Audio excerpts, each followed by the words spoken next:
It's Tuesday, July 28th, and here's what you need to know by noon. The United States and Iran went a fourth straight night without firing at each other, and then drones hit 4 countries anyway. Plus, 2 war leaders, a funeral, and a vote, all in Washington today. New reporting on the Berlin parade attacker, and the Fed decides tomorrow. We also got 3 things wrong yesterday, and we'll fix them out loud. Start with what didn't happen. For the 4th night in a row, no American strikes on Iran, and no Iranian strikes back. 4 quiet nights after 13 consecutive nights of bombing. Nobody is calling it a ceasefire. Now what did happen? On Monday, drones launched by groups aligned with Iran hit or were fired at 4 countries: Saudi Arabia, Jordan, Iraq, and Israel. Saudi Arabia's foreign ministry blamed, quote, Iran-backed armed groups in Iraq, and said it reserves the right to respond. A Saudi military spokesman said they flew from Iraqi territory. Jordan shot 2 down. Israel shot down 2 more, and 2 again this morning. So the top of this war is quiet, and the bottom of it is not. That's the state of play. Second thread, and it's a flat contradiction between 2 governments. President Trump said Monday, quote, "We're having good talks, and there's a good chance something could happen." Iran's foreign ministry spokesman said, quote, "At present, we are not engaged in any negotiations with the United States." Both statements appear to be literally true, and here's what reconciles them. That same spokesman told ABC News the negotiations Iran is having are, quote, "the negotiations we have with Oman, not Washington." Oman, indirect mediation, described by each government the way that suits it. And what Oman is mediating is bigger than a talking point. A plan to reopen the Strait of Hormuz on the Malacca model. A regional consortium, 3 shipping corridors, voluntary fees from ships that use it. The point isn't the money. It's that Iran would no longer control the strait alone. Meanwhile, Israel's prime minister lands at the White House this morning, his first meeting with President Trump since February. What they reportedly disagree about isn't the pause. It's whether the goal is to topple Iran's government. That meeting hadn't happened by our deadline, so we won't tell you how it went. Now our corrections. Yesterday we called Monday oil's biggest single-day drop of the war. We can't verify it. Oil was above $126 in March, so we're withdrawing it.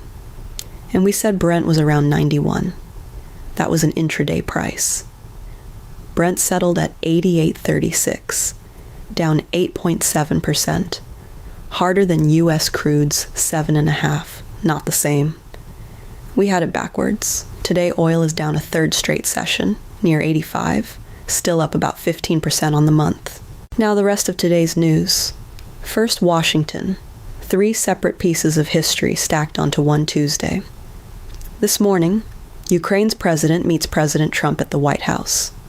Late morning, Israel's prime minister does the same.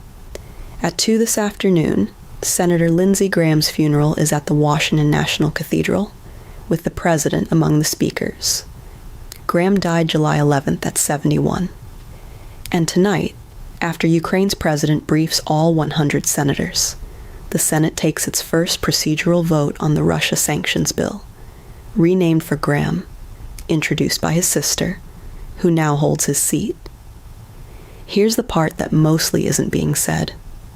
Tonight's vote is procedural, not passage, and the House already left Washington until August 31st. So whatever the Senate does tonight, this bill can't reach the president's desk before September. Second, Berlin, the story that changed most overnight. Saturday's attack on the Christopher Street Day parade killed 1 person and injured at least 29, at least 11 of them life-threatening or serious.